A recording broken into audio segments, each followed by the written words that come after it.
ರಾಜ್ಯ ಬಿಜೆಪಿಯಲ್ಲಿ ಭುಗಿಲೆದ್ದಿರುವಂತಹ ಭಿನ್ನಮತ ದಿನೇ ದಿನೇ ಹೆಚ್ಚಾಗುತ್ತಿದ್ದು ಹೈಕಮಾಂಡ್ ಮಧ್ಯ ಪ್ರವೇಶ ಮಾಡಲು ಮುಂದಾಗಿದೆ. ಇದರ ನಡುವೆ ಮಾಜಿ ಮುಖ್ಯಮಂತ್ರಿ ಹಾಗೂ ರಾಜ್ಯದಲ್ಲಿ ಯಡಿಯೂರಪ್ಪ ಅವರು ರಂಗ ಪ್ರವೇಶ ಮಾಡಿದ್ದು ಬಿಜೆಪಿ ಹೈಕಮಾಂಡ್ಗೆ ಪತ್ರ ಬರೆದಿದ್ದಾರೆ ಎಂದು ಹೇಳಲಾಗುತ್ತಿದೆ.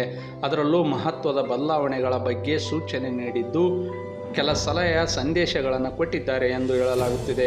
ಹಾಗಾದರೆ BS ಯಡಿಯೂರಪ್ಪ ಅವರು ಕೇಂದ್ರ ನಾಯಕರಿಗೆ ತಿಳಿಸಿರುವ ಮಾಹಿತಿ ಏನು? ನಾಯಕತ್ವ ಬದಲಾವಣೆ ವಿಚಾರ ಮುನ್ನೆಲೆಗೆ ಬಂದಿದ್ದೇಕೆ? ಈ ಕುರಿತು ಇನ್ನಷ್ಟು ಮಾಹಿತಿ ನೀಡ್ತೀವಿ. ನಮ್ಮ ಚಾನಲ್ ಸಬ್ಸ್ಕ್ರೈಬ್ ಮಾಡಿ, ಶೇರ್ ಮಾಡಿ, ಲೈಕ್ ಮಾಡಿ, ಕಾಮೆಂಟ್ ಮಾಡಿ. ಬಿಜೆಪಿಯಲ್ಲಿ ಎದ್ದಿರುವಂತಹ ಭಿನ್ನಮತ ಸದ್ಯಕ್ಕೆ ತಣ್ಣಗಾಗುವ ಲಕ್ಷಣಗಳು ಕಾಣಬರುತ್ತಿಲ್ಲವ.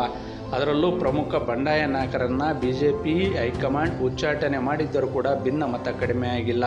ದಾವಣಗೆರೆಯಲ್ಲಿ ಇತ್ತೀಚೆಗೆ ನಡೆದ ಭಿನ್ನಮತೀಯರ ಸಮಾರಂಭದಲ್ಲಿ ಯಡಿಯೂರಪ್ಪ ಅವರ ವಿರುದ್ಧ ತೊಡೆ ತಟ್ಟಲಾಗಿತ್ತು.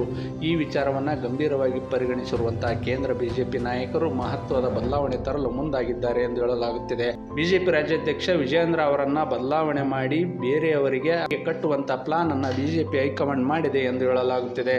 ವಿಜಯೇಂದ್ರ ಅವರಿಂದ ತೆರವಾಗುವ ಸ್ಥಾನಕ್ಕೆ ಗೋವಿಂದ ಕಾರಜೋಳ ಅವರನ್ನ ನೇಮಕ ಮಾಡುವ ಜೊತೆಗೆ ವಿಜಯೇಂದ್ರ ಅವರ ಅಣ್ಣ ರಾಘವೇಂದ್ರ ಅವರನ್ನ ಕೇಂದ್ರ ಸಚಿವ ಸಂಪುಟಕ್ಕೆ ಸೇರ್ಪಡೆ ಮಾಡಿಕೊಳ್ಳುವಂತಹ ಸಾಧ್ಯತೆ ಇದೆ ಎಂದು ಹೇಳಲಾಗುತ್ತಿದೆ.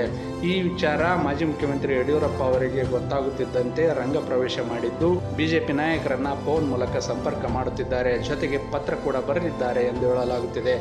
ಯಾವುದೇ ಕಾರಣಕ್ಕೂ ರಾಜ್ಯ ರಾಜಕಾರಣದಲ್ಲಿ ಬದಲಾವಣೆ ಮಾಡುವುದು ಬೇಡ.